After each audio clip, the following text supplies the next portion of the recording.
So that's pretty powerful for it to come up there. Now, I'm wondering if for a lot of you, the completion of that cycle is to do with your heart's desire. Sorry, there's a glare right in the middle of that. Is that better? God, I'll spend forever fiddling around with these cards. We have the Nine of Cups coming up with the heart. So this is the wish card, right? This is your heart's desire. This is having more than enough. I always see it as a card of manifestation too. So if it's at the heart of your reading, this is going to mean two things. Well, one of two things, which is firstly that, you are very clear now on what your heart's desire is. For some of you, you've achieved it. That the world card, you might see the end of this month brings you your heart's desire, brings you your wish. And that's why that cycle's completed, right? Because when we're working on something, when we're moving through a cycle, it's because we have a goal at the end. We have something that we want to achieve. There's a dream, there's a goal, there's a wish that we're working on. And once we have that cycle completes. But we're human beings. It's not like we just get what we want and then we're happy forever. No, not quite. We get our heart's desire and then we want new things. And that's great. That's what being human is. But with that card coming up at the heart of your reading, so for some of you, you're going to, it's at the heart. So you're very close to this. You're close to achieving your heart's desire. That could be what the whole of the end of October is about. For others of you, it could be changing. With that cycle completing, that cycle might complete because, you've decided that that's not even what I want anymore. That's not my wish. And this can be to do with work, romance, any area of your life. I mean, there's so many major arcana cards here, but there's 6 cards and 4 of them are major arcana. So there's a lot changing and a lot shifting at the end of October for you, Aquarius. But whether you achieve your wish or whether, you just decide that that's not my wish anymore. Oh my God, I hope it's not the case for some of you where you actually get your wish and then decide that it's no longer what you want. That could happen too. It's going to play out differently for every single person. But what we can say is that there is a completion here. Now, the world, it's the final card of the major arcana, right? The card that comes before it is judgment. And you have that as a past energy. I actually love this card. It's the card for Pluto. So if the world is Saturn, karma, success for the work that you've put in. Judgment, it's a card of transformation, of change. I mean, both of them are. They're both cards of change. But this one's different. We talk about judgment card and we talk about transformation, renewal, rebirth, second chances. And they all sound really lovely. Like, the phoenix rising up from the ashes. It sounds great. And I said this to Taurus last time because I think they got this as an underlying energy. But the thing with the judgment card is that it takes a lot to get you to that place of transformation. It's not an easy energy. Think about it. If the phoenix is rising up from the ashes, it's rising up from the ashes because it got burnt. It got burnt to ash first. Then that's why it was able to be reborn and fly out of there. So, and if you have a look at these people, they're rising up from their graves. Yeah, rebirth. They're changed. They're getting a second chance at life. But they had to die first. So, there is a sense of when the judgment card comes out, what gets us to that place of transformation is if you're not, and it's something that I've said this to a lot of people that, when they get judgment card, if you're not at that point where you think, I cannot take anymore, like I can't take anymore, then the judgment card or Pluto is not done doing what has to be done here now. There's still more change that has to come. And it's a brutal energy. And I think, we downplay it, we make it sound nice because the end result is nice. It's wonderful. We get to transform, we get to change, we come to this great place of realization where we can draw a line under the past, we can move forward, we can face our futures without fear. But something has to have gotten us there, and that's kind of what this is talking about. I always see it as a review, like a judgment is called for. That's why it's called a judgment card. And sometimes it's to do with, we look back over what we've been through, and it can be to do with forgiving people, forgiving ourselves a lot of the time, or just coming to terms with everything that's happened, taking the lessons from that, and then moving forward. And that can be difficult. I think, like forgiveness, as I always say, it's the F word. People don't like to forgive. Not because, we're horrible people or anything, because forgiveness has a sense of condoning what the person did to us or condoning what we did to ourselves. And it's not about that. We don't forgive to condone. It's to do with releasing ourselves because we're the ones that can get caught up in not forgiving. It's like whatever was done to us, whatever that affliction was that we can't forgive, it hurts us anew when we can't forgive. So it's a process. It takes a while to get there. But yes, Aquarius, with judgment in the past, you guys have gone through it. You've gone through it. You've looked, you've kind of let go of all of that in the past. You've released it all. You've faced the kind of the lessons that needed to be learned, the difficult experiences. Now you're ready to face the future without fear and to move forward. That's why you have the star in your present. Beautiful card, beautiful energy. My God, like, I'm actually glad I shuffled for this reading on screen, because I think everyone would have just thought I'd picked the cards, handpicked them. I don't think I could have even handpicked these cards better. So the star is in the present. The star is to do with hope returning. Now, going through judgment, that is dark night of the soul. That is going through some very intense, very difficult energies, but it gets you to a brilliant place, right? And the star is that beautiful place. Now with this, it's not always, it's wish fulfillment, right? But I don't always see that the wish comes true with this. I know some people do, but I don't always see that. With this, I feel like it's the card that comes after the tower in the tarot. So when everything has collapsed, when you're left there in rubble and, you know, your life is just falling to shit around you, the star shows up, and it's the star that guides you to your dreams. It says everything's not lost. There's a helping hand here. There is still hope. There's a new beginning ahead. This is healing. This is healing energy. So as much as I'm saying, you know, with the what, like, let's have a look. So you have the world card sat above the star, right? So as much as great as that sounds, you know, completion of a cycle, everything's brilliant now. It's not, because we still have to release something.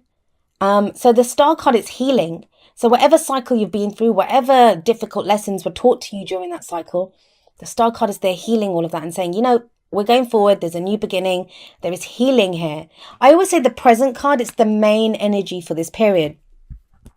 And the star card is the card for Aquarius. So, you know, what better energy than to have than your own energy, your own card coming up as the main energy for this period. So for some of you, there's going to be this thing of healing. And now healing sounds marvelous, right? It's like, oh, that's soothing and it's like a balm. It's not. Sometimes the healing itself can be more painful than when whatever happened to us happened. It can be more painful than that, having to get over the wounds that have been inflicted. I'm not really getting that in your reading because there's this sense of completion. This is the end stage. I think it's that moment that everyone waits for, like, you know, when's the work going to be done? When do I get to see a new project or start a new project or start a new relationship? Or when's the return of hope? Like sometimes we can be slogging it out, really going through the work that, you know, we've had to do. And this feels like this is the end of the tunnel. That's what it kind of feels like, you know, when you come out the other end of the tunnel, and there is hope here. Now, you have the Nine of Cups and the Star card. So those are great cards of manifestation. If you've been trying to manifest a dream, I don't think this is something that's just given to you, though. It's not like a gift, an unseen gift that comes from nowhere. It's not that. It's not that. I feel like this is a long process. Yes, I'm doing a mid-monthly reading, but tarot timings are strange. I always say that. And I always feel like the energy from the past and, you know, this kind of the foundation of the reading, it shows you what led you here. Obviously, you don't need to be told what you went through because you know. But it comes up in a reading so we can see why we're in the present.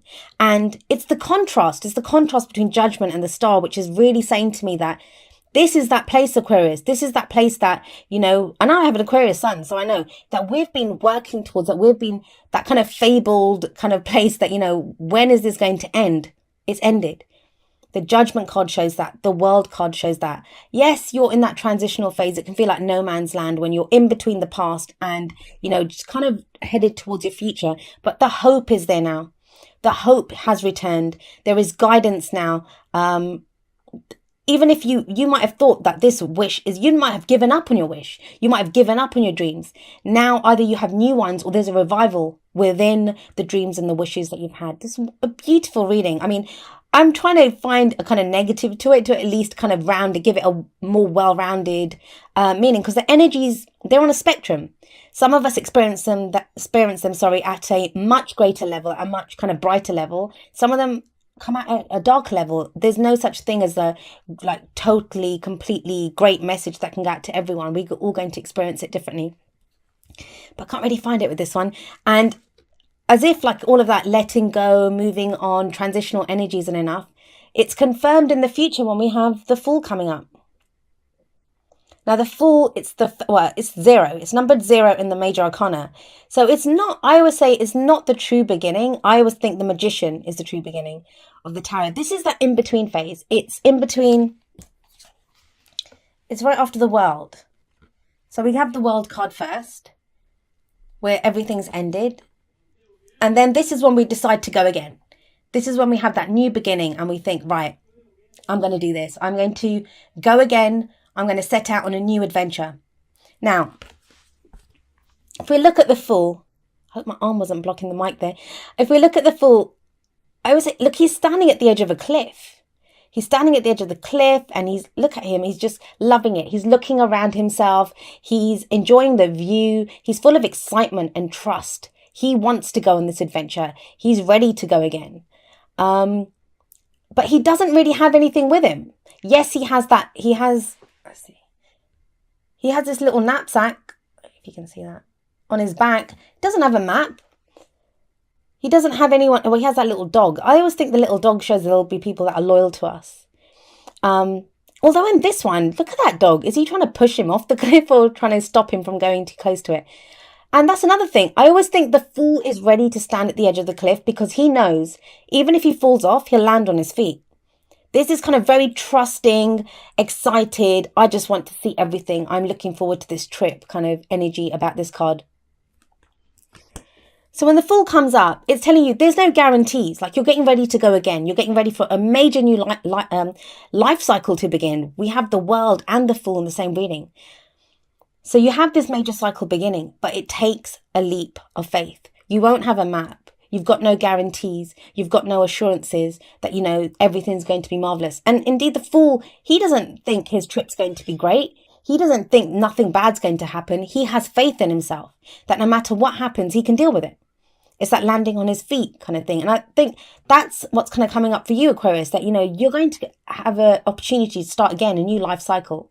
It's major arcana. So I always say major arcana energy, they're not really bullets that we can dodge. Like they come at us. We're kind of propelled forward by the events that happen in life. So there's a major new life cycle beginning for you and you're ready for it. With the Star before the Fool, you're ready for it. You're ready for this new beginning. You've gone through the healing. You've done the dark night of the soul. And now we have the Fool coming up.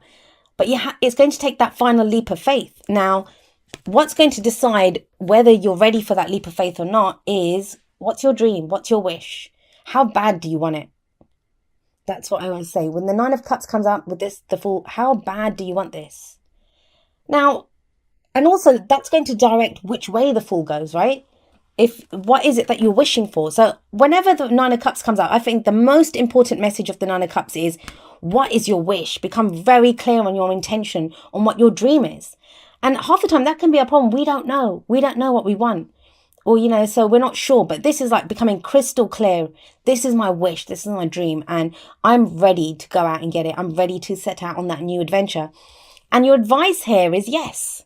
Go with your passion. Oh gosh, can you even see this? It's the Ace of Wands, and aces are the potential for new beginning. So it's another new beginning card. But if it's the advice, what is it telling you to do? It's telling you to go with your passion. Now, that's not something that, not to say that Aquarians don't have, we are very passionate. We have passions as well, but we can usually come from a place of logic. We can figure it out that logically, this is what we need to do. This is not about logic. This is where does your passion lie? Are there new creative projects that you want to start? And this is going to feel strange for some of you because we have Judgment above this card. There we go. Oh, so with Judgment above the Ace of Wands, like you've not had an opportunity to put out your passions or your creativity. Because Judgment, if you look at, I always think of energy as like coming in or going out. So when judgment energy can be very oppressive, like it's coming down on us. And we're having to deal with things. We're looking back. It's very kind of introspective and we're reflecting on what's happened. It's that review. I always say it's like a review and then there's a call for action afterwards. But we can't act until we know what we want or where we've been. Or, think about the cycle that we've just been on. And the Ace of Wands now, that turns around. This is we're ready to direct that energy outwards. Because Wands is all about our passions, our creativity, the energy that we put out into the world. So for those of you that want to start new projects, that's showing up here. For those of you that, in love life, there could be someone who's very exciting right now, or even if there's no one around, you now have that enthusiasm and that excitement to begin something new, to maybe begin dating. But let's have a look. The oracle cards are right down here. Let's have a look and see how these energies play out with the oracle cards. The first two are going to be kind of more romance, love-based, and then the other two are more general. So we'll tie them in. But let's have a look at what the romance angels have for you. Love that reading. Amazing, Aquarius. Oh, that one flipped, huh? This one. Let your friends help you. And the message here is ask for and accept support from others. Now, Aquarius, you are always there for your friends, right? You're very loyal. Your friendships are very important to you. There's nothing that came up. The whole of the reading, it's very, very personal. It is very personal. But now, like, if you're starting something new, especially if you imagine you've been through judgment, dark night of the soul. Some of you may have been away from people, not really interacting, being as social, because, wands can be a social energy as well. It's creative, passionate, like interacting with other people. I always see this as the most social energy.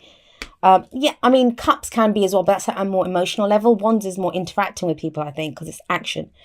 So let your friends help you. It's saying that, if you want to get back out there and you haven't done it for a while now, maybe ask your friends, especially if you're trying to date.